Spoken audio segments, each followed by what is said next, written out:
नमस्कार, मी राज गोविंद जाधव, कोथरूड विधानसभा युवक काँग्रेसचा अध्यक्ष. 3 दिवसापूर्वी आपण इथे व्हिडिओ केला होता की जो काही कचरा साठला होता, रॅम्प नसल्यामुळे भरपूर दिवस इथे राहिला होता, त्याचा स्वच्छतेचे अधिकारी असतील, आपले बांधव असतील, साहेब लोक असतील, त्यांनी येऊन हा स्वच्छ केलेला आहे. पण हे स्वच्छ करताना इथं येऊन थांबणं आणि इथं काम करणं हे सोपं नाही आहे.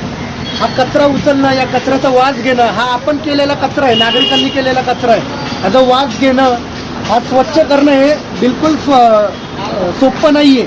त्याच्यामध्ये आळ्या असतात, काही प्रकारचे जंतू असतात, ते जंतू साफ करणं आपल्या आरोग्यावर येतं आणि हे सर्वजण त्या आरोग्यावर हे करून कामं करत असतात. तर सर्व नागरिकांना एक विनंती करायची आहे, साहेब आपल्याला संबोधित करतील आता. सर्व नागरिकांना एकच विनंती आहे की बाहेर कचरा आणून टाकण्यापेक्षा आपल्या दारामध्ये जी घंटागाडी येते किंवा स्वच्छतेचे जे सेवक येतात, महानगरपालिकेचे जे सेवक येतात, त्यांच्या हातामध्येच कचरा द्या, बाहेर आणू नका. कृपया करून सहकार्य करा, कॉर्पोरेशनला सहकार्य करा, तुम्हाला सहकार्य होईल, तुमचं आरोग्य चांगलं राहील, सेवकांचं आरोग्य चांगलं राहील. धन्यवाद. बोला. नमस्कार, मी स्वच्छ प्रभाग कोऑर्डिनेटर प्रभाग क्रमांक 12.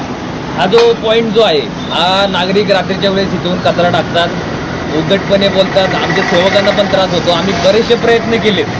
तर आता भाऊनी जसं सांगितलं, तर आजपासून आम्ही नागरिकांवरती दंडात्मक कारवाई सुद्धा करणार आहे आणि नागरिकांना एक आव्हान करणार आहे. जसे आमचे सेवक काम करतात कचऱ्यामध्ये, तर 100% हे सोपं नाही आहे. ह्या गोष्टीमुळे वेगवेगळे आजार पण होऊ शकतात.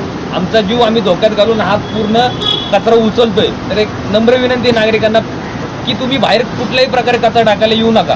तुमचा जो काही कचरा आहे घरगुती, तो येणारे आमची घंटागाडी असेल, स्वच्छ संस्थेचे काही कचरा विचक असेल, हा कचरा तुम्ही त्यांनाच द्या. हीच एक नम्र विनंती आहे. Okay, thank you. सगळ्यांचे आभार परत एकदा. मी सोबत येऊन काम करू.